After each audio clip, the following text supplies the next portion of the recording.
Well, next special guest came across at the end of 2009 at obviously a very healthy time for St Kilda, played in 2 grand finals in his first season, which is obviously a rare quirk of history. After 75 games with Freo, played 43 with the Saints, part of an incredibly famous football family in the West. I speak of Brett Peake. Brett, thanks for jumping on and joining us this week. No, thanks for having me. Now, starting off with that, obviously the father-sons and Fremantle don't always go hand in hand, given they're such a young club. And you were one of those in just their 8th season in the competition. Your old man obviously played about 1,000 games. I think it was 400 in the West, but obviously came across and played a bit for Geelong as well. But what was that like, I guess, being the first father-son at a very young club? It's something that I thought at the time, I was sort of a late draftee or late other son in that case. I was 20. So back then, there'd been the odd mature age sort of pickup, but, I thought I might have missed the boat. And then, Fremantle was speaking to the old man sort of without me knowing. It was just, I was playing, with Fremantle, and sort of halfway through the season, when he sort of said they're looking at you, there might be an opportunity if you keep on playing well, and we can't do anything until the end of the season. So it was sort of a unique sort of situation to be in, because I knew that if I could play some sort of half decent footy, there may be a chance that I could be on an AFL list at the end of that year. Which fast forward, I was lucky enough to to be the first father-son for Freo. Brett, what did that mean to your family? Obviously, with the footy history and your dad and your grandfather, I believe, as well. I mean, what did that mean to you personally, and then I guess to your parents, grandparents, etc., to the rest of your family, to be that first father-son for the Dockers? To be honest with you, we got a really small family. Obviously mum and dad and my sister were obviously thrilled that I'd, got the opportunity. But yeah, obviously that uniqueness in regards to being sort of the first father-son, which to be honest with you, to be blatantly honest, it's something that I haven't really been asked, and you're putting me on the spot to think about it. It's more going back down memory lane to think about it at that time. And I did get a lead in as well to that sort of I knew that I was going to get taken sort of late in the year, and I was fortunate enough. Fremantle put they lodged to see if I was able to train with Fremantle for the last, I think, three games, the home and away season, and then they played Essendon in a final in Perth, which I was lucky enough to train. And I still remember it was a Thursday night, and I got to train and run out with the team, and they were going into their first final. So there was a whole uniqueness to it. And then I was lucky enough to go away to London with the team. They played an exhibition match against West Coast over in London. So I hadn't even technically been drafted yet, but I got to go over to London with the team. So I sort of knew, once I did get drafted, I came to day one of pre-season, I actually knew the lads, a little bit, rather than the draftees that obviously had come fresh in and sort of had only seen them play on TV. 2005, you debuted for Freo, mid-season, came into the tew. By the end of 2006, you were actually selected and travelled over to Ireland to play for Australia. How did it go being basically in your second season of your career, being selected for that, I guess, prestigious sort of position to represent your country? Yeah, that was back in 2006.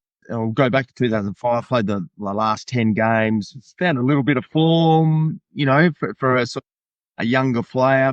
Sort of got the opportunity and sort of, I suppose, took it. And then 2006, a solid year, both as an individual, but for the club as well. We made it to a prelim final in Sydney. Obviously was sort of on that night to come away to potentially reach the first grand final. But looking back to go over to Ireland and play with some incredible, talented individuals. Kevin Sheedy was the coach, which that says enough. It was a really good, enjoyable learning experience to go over Ireland for 2 weeks and come away with the chocolates in a 2-game series, and was fortunate enough to, run out there and play a hybrid game in Gaelic footy and thoroughly enjoyed it. And that's something that I sort of do look back on and, represent the country, which, was a proud moment, is a proud moment. And something that sort of look back on and go, it was a good achievement. A 2-part question. So end of 09, you requested trade and end up at St Kilda. So I guess the first part is, how did it end up being the Saints? And what was your first impression going into a club that had come off a grand final and was coached by Ross Lyon? What was your first impression going, I guess, from, would have been Mark Harvey at Freo into Ross Lyon at the Saints? Yeah, well, I remember this part pretty clear. I was over in Melbourne for the 09 grand final, the week up, leading the week up to it, and I sort of had a few chats, and then I actually had a meeting. And this sums up where St Kilda were at that stage and how professional individuals were, but also the club. I actually met with Lenny Hayes, Nick Riewoldt, and Ross Lyon on the Monday or the Tuesday. I reckon it was the Monday morning. They'd just lost a grand final, and I'm meeting with 2 of the greatest to play the game and one of the greatest coaches to never win a grand final. And I didn't know sort of what to take of that. I didn't know what to say. They just, lost the close grand final to a very good outfit in Geelong. And here I am talking to them, not really knowing what to say. But what I took away from that meeting was, they didn't reach the pinnacle and they didn't come away with the trophy in 09, and they were straight on the front foot to potentially bring players in that may have been, that extra 1% to get the ultimate success. And I just remember leaving that meeting going, that's crazy. Like, probably would have thought they would have been on the beers, Mad Monday, blowing what could have been, what should have been, but it just completely showed how professional they were about it, and how much it hurt to then, get on the front foot and go, okay, well, we haven't been successful, so now we've got to go again in 2010. So that was huge in my mind, knowing that how good the club was. So, Brett, how involved are you, I guess, as a player? Obviously, you leave a bunch of stuff to your manager and agent and whatever, but outside of, I guess, you're working through your contractual details, how involved are you as a player, I guess, in terms of, the communication through that period where the 2 clubs are trying to get a deal done? And what was that like for you? It was pretty easy. Colin Young was my manager, and he made it pretty straightforward, to be honest. Every individual, every trade's so different and can be really complex. But I remember I had a meeting in that halfway through 09 in Perth, with St Kilda. They were just, feeling things out. And you never get your hopes up. And I didn't sort of know where my career was going at Fremantle, et cetera, et cetera. But, it was a pretty seamless, transition to be then traded to St Kilda, and make the move over to Melbourne and sort of get on the ground and start the hard work in sort of 20. Was there talk that you've been brought in for a particular role, or you're going to be just filling maybe a range of positions, or what was the talk of what you were coming and bringing to the team itself? Did someone particularly come to you and say, this is what we're bringing you over here for? Yeah, it was, obviously my speed and endurance was, obviously an asset of mine. So they deemed that they were sort of just lacking, some of that. But Ross was, and this is what I love about Ross. he was like, look, we see a position for you, but that doesn't mean you're going to be gifted a game. You've got to hit the ground pre-season. We want you training with the first years. So I was sort of not disillusioned by, going over there expecting, I was no superstar, gun, whatever, champion. I knew I had to do the hard work. And that's what I loved about him. He was just direct. He said it how it was. And when I jumped off that plane and went to pre-season day one, I knew that I was the 48th bloke on the list. And I had to prove everything to, not to him, to the squad, to the players. And I actually really enjoyed that sort of, that late 09, 010 pre-season. Obviously watching some of those guys, St Kilda had a superstar core of players during that era. And I was lucky enough to play with them, train with them day in, day out. And obviously, fall agonisingly close on, the biggest game in Australia. Just on that aspect of it too, the one thing that was admirable about that particular era was the one soldier down, one soldier up, where no one was ever out of place. Everybody did exactly what they were asked to do. No one fell off the chain, if that made sense. Players ran to exactly the right spots. As someone who was a new recruit, how easy was that to pick up? Because you did slot in seamlessly, where it was never a case of, this player's broken the line or anything like that. It was just so disciplined. Yeah, and it was 100%. Very orientated, which I sort of hadn't really come from. Sort of felt like it was ahead of its time. But the playing group they knew how they wanted to play, and everyone sort of would help you where they could. Obviously AFL, don't get well. You're there to play in the one, so you're there to have a long career, but they were very team orientated and driven. So it didn't matter if it was the first player to the 48th player. They just made it as easy as possible, but you had to do the hard work. I didn't realize sort of have homework in AFL. I thought it was sort of go to training, work on a few things and then go off. But, it was I actually found I was cleaning out at mum and dad's a while back and actually found a couple of books, a couple of, A4 sort of books of notes and all that. And I just started reading back through them and it just brought back memories of, how St Kilda played back and what was sort of wanted of the players in that position that you're playing. So it was an enjoyable time. And so it should be as well. So should sport be, but it was very professional and everyone demanded 100% excellence, nothing but excellence. So, it was pretty enjoyable.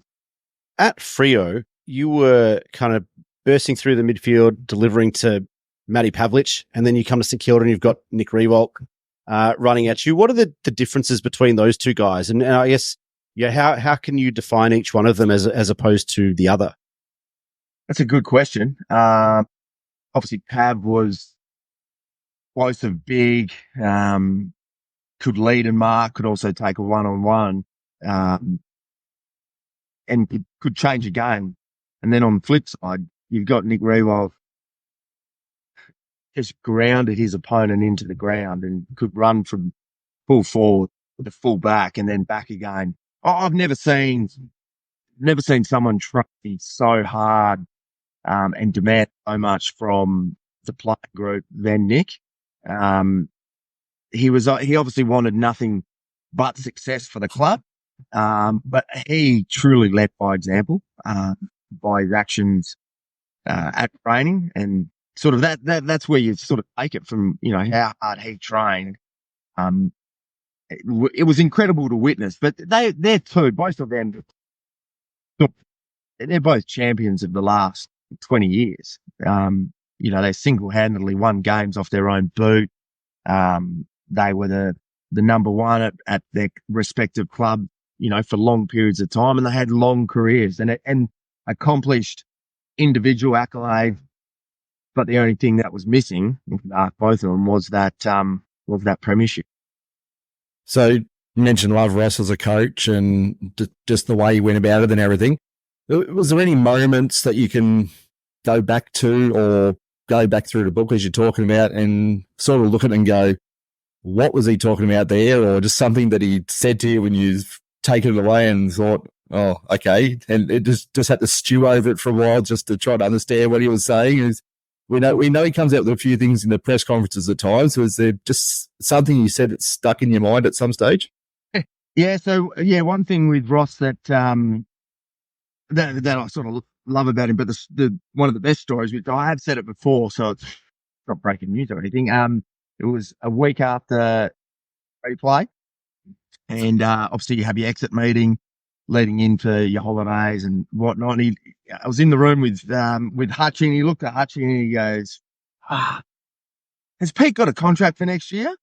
And then Hutchie was like going through his paperwork or whatever, and I'm just like, because if he fucking does, get rid of it. And I was just like, I didn't know what to think. I don't even know what my facial reaction would have been. And I just sat there, just looked at him, and then he was like, yeah, just get out. So then I just remember driving in my car, driving home, going, well, that was an awesome meeting. I wonder if I've even got a job. And then he actually rang me up as, let's catch up for a coffee. Ended up catching up for a coffee, and he goes, look, I totally apologize for sort of what I said and how I said it. And I was like, you know what? You don't need to be. It was sort of warranted. It is what it is. You've just come off your second, loss and then a replay, but of 9 as well. And it just made me more sort of respect him and go back to training in pre-season and put in the hard yards to see if we could, try to get that elusive premiership in 11. But yeah, I love, every now and then when you hear his press conference and his mannerisms and how he just is about things. He's got some crackers. But I just loved his honesty. You knew where you stood. That's all you want from a footy coach. If you're playing good footy, you don't want over the top pace. And once again, if you're not playing good footy, you want to know how you can work on it, to get back in the team. Pretty basic. And sort of, I've got those traits, going on outside of footy. I reckon every sort of boss employer should be the same thing. Like there's no point of sugarcoating it. Just tell it how it is. And then, you should, majority of the time, get the best out of your employees, or in that case, your footy players. So the drawn grand final, obviously, it was a strange feeling to have 100,000 people in silence as a siren sounds. What's it like on the ground trying to process that has happened? And I remember feeling as a supporter, an hour after the game or that night after the game that we're in really good shape, that, we've got their measure now, we run them down, we'll be okay. But as the week drew on, that feeling kind of disappeared as, people started to suggest the club was tired and, players were battling a few little niggles and stuff like that. What was the situation going into the replay? Were we a bit banged up as the rumours suggest? Well, going back to the first question in regards to how sort of awkward that first one, when it was a draw, everyone sort of was like, oh, what happened? You could hear a pin drop. It's great. It was crazy. And, we sort of did, I think, it was Lenny Hayes and Nick Maxwell were like, well, what the fuck happens? Like, what do we do? Do we play extra time or do we come back and play a whole other game? And I'm pretty sure we knew that it was come back and play another game. I totally disagree with you. As a player, as a supporter, as an organisation, you go to a grand final day or the final game of the year, whatever it is. That's it. That's the final. Your supporters are going there to do the same thing. You go home a winner or you go home a loser. That's sport. That's competition. So once we knew we had to get on the high, go again. Every game you go, players in the season, no one ever played the 100. So yeah, there were players, but Collingwood would have been the same. It was going to come down who could mentally forget about the week before, which was the draw, and who could just get on the front foot and come out and throw the first couple of punches and hopefully put a blow in the other team.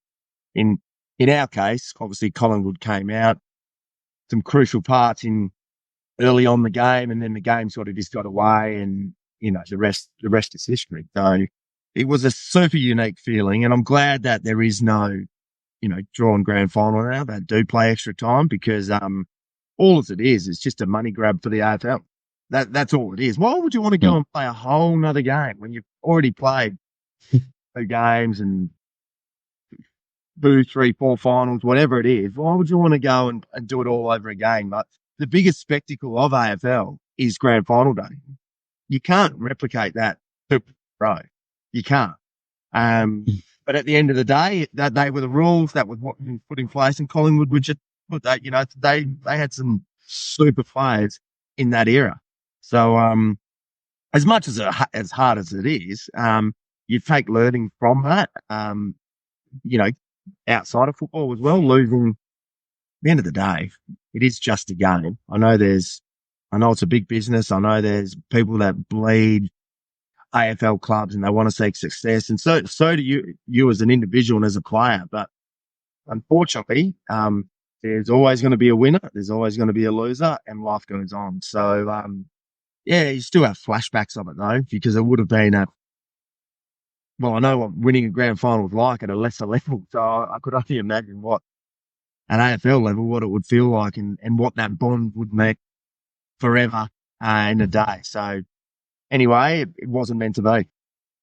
You mentioned earlier when you came to St Kilda and you met with Rui and Lenny and stuff the week after the 2009 grand final, and the drive and the passion and all that willpower and all that sort of stuff to get up and do it again in 2010. Could you feel a shift in that, I guess, mentality, emotion, etc., I guess, leading into 11 after the draw and then the loss? Was it a different feeling, I guess, for you and for the group as a whole? For me I can talk as me as an individual. I was driven because obviously I'd only lost 1. A lot of the players had lost 2. I was driven after the comments that sort of Ross made to come back and sort of fix my deficiencies and train as hard as I could, because I believed that we were good enough to go again. I didn't see a massive drop off. There might have been a slight one, like trying to think about it, but it got led from the front. Like those champions of that era, Nick, Lenny, Joey, Dell, they just, they rocked up and they got to work. And I think that year we made the final. I think we only scraped in and lost to Sydney. So, maybe there was something there.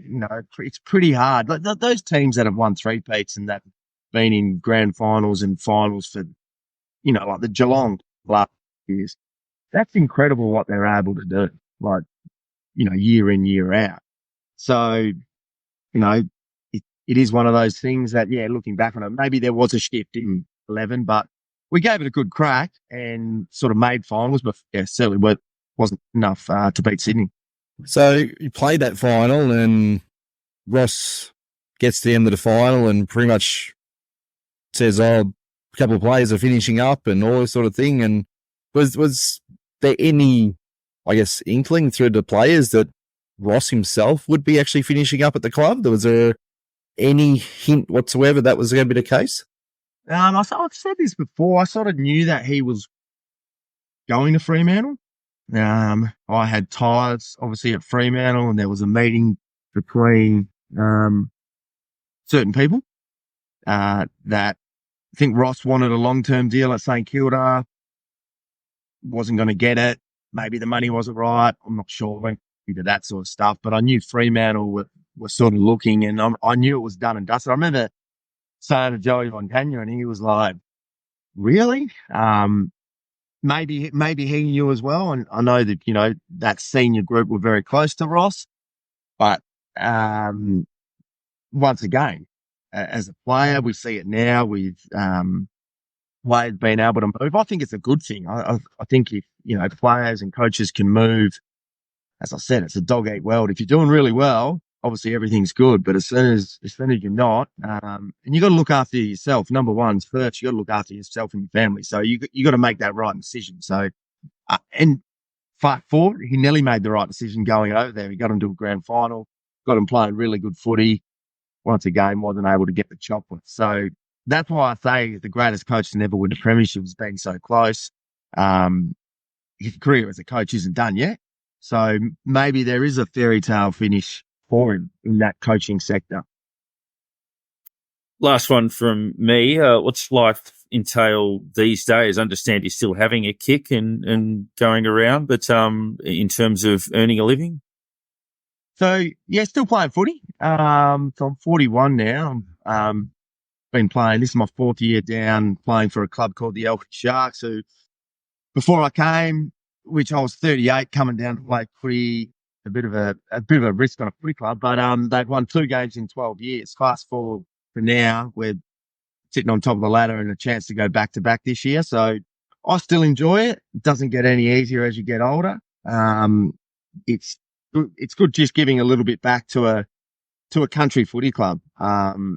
And while I'm still able to play, at the highest level that my body allows me to, it's been really enjoyable. And, obviously when you're in the hunt for finals, it doesn't matter what grade you're in, it still gives you that drive and that competition to sort of keep on going. So yeah, stay tuned with that. Finals coming up only a fortnight away. And, we live a sort of different life to most people. We, look after a property and, do a bit of work here and there, and then pretty much spend most of the time in the ocean.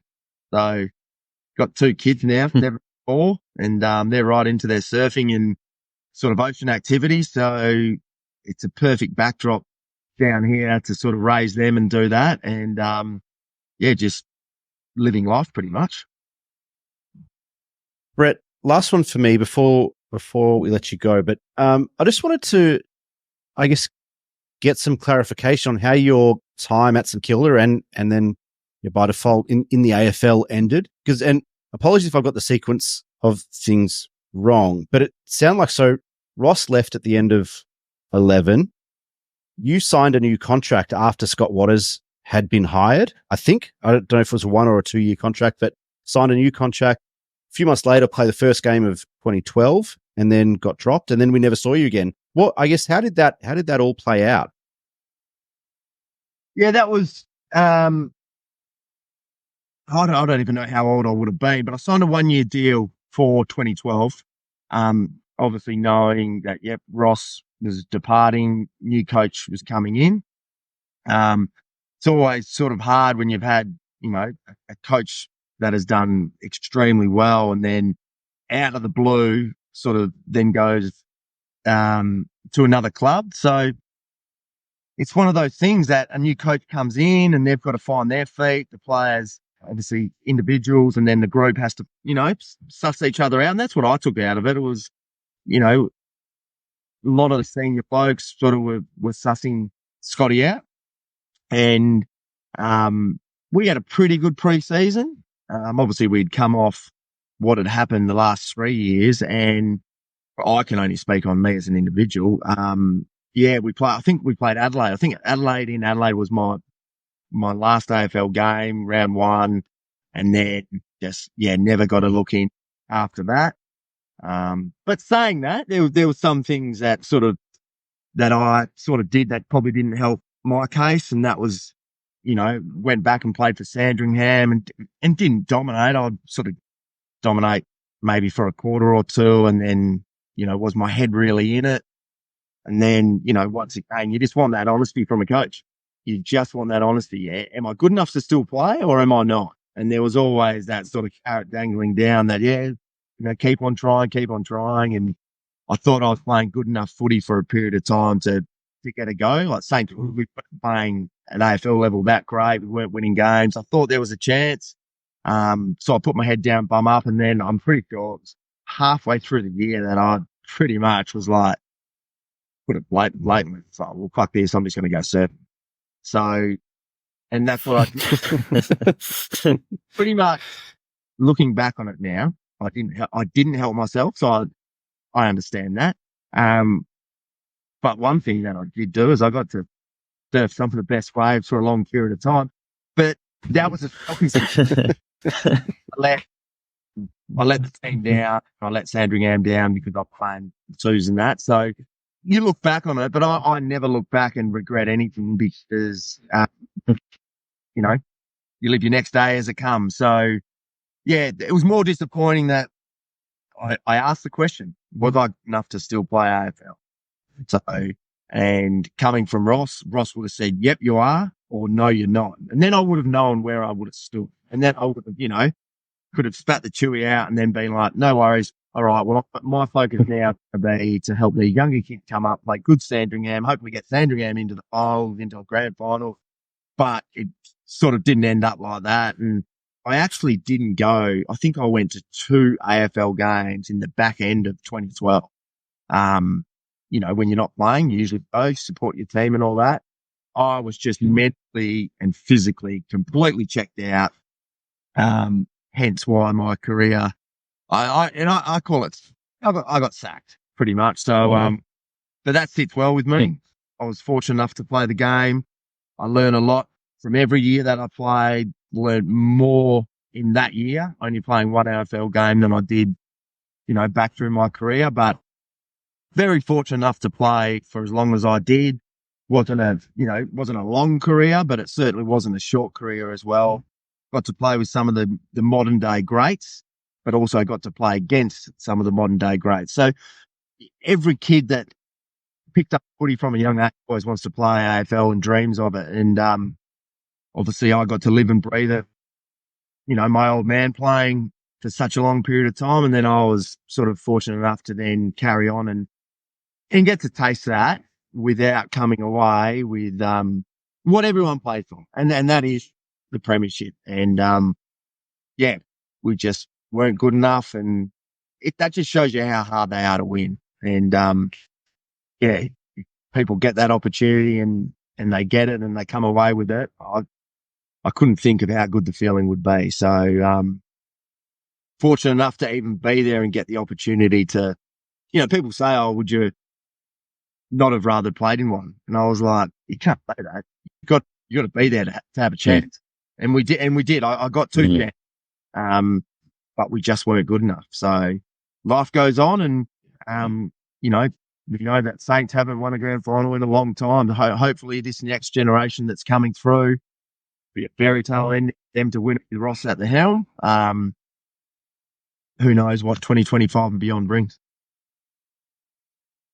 So with personal life, we've heard about what you're up to now, that sort of thing. Do you keep in touch with many of the former teammates, or I guess either from Freo, which might be a little bit easier being in Western Australia, or the Saints guys, and do you watch much of the football these days? Do you still keep in touch with what's going on?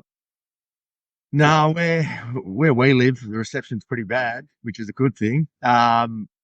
Pretty much, if footy's on a Friday night, I certainly won't go out and play to watch it, but Friday night's always been Friday night footy. Nowadays you can cook a barbie and have a beer. Whereas back in the day, you sort of do that. So if the footy's on, I won't go out of my way to, and I haven't watched much footy in the last 3 years. Certainly haven't watched much footy this year. And that's just because I've got other things that I want to go do. And, I'd rather be taking the kids surfing or going fishing or diving, rather than watching footy. So I still, because I still play, all the guys at the footy clubs, they love their footy and they're right into it. So I only have to ask them and I can sort of pick it up pretty quick. But I don't know if it will come back where I've sort of get into it. And then going back to the original question in regards to play, when I was doing some commentating, I seen Joe and Dell when they were doing it and when they come over to Perth. But you sort of, every now and then there might be a message or something, but life goes on, you go your different ways. And I put, that footy chapter of my life was, what was it, 9-10 years. And you carry on. I keep things to myself, pretty private. But I'm pretty sure if I ran into him at the bar, I'm pretty sure there'd be a fair few beers being drunk. So you sort of, and there has been some occasions where you reminisce on at at both at Fremantle and at St Kilda, what could have been. You know, we were very close at Freo, and we were extremely close at St Kilda. So, yeah, it is one of those things. Yeah, it is. And as you say, 9 years, over 100 games, grand final, represented your country. There's a heck of a lot to be proud of over that journey. And we appreciate you joining us to have a chat and reminisce on that journey. No, I appreciate all your time, and thanks for having me on.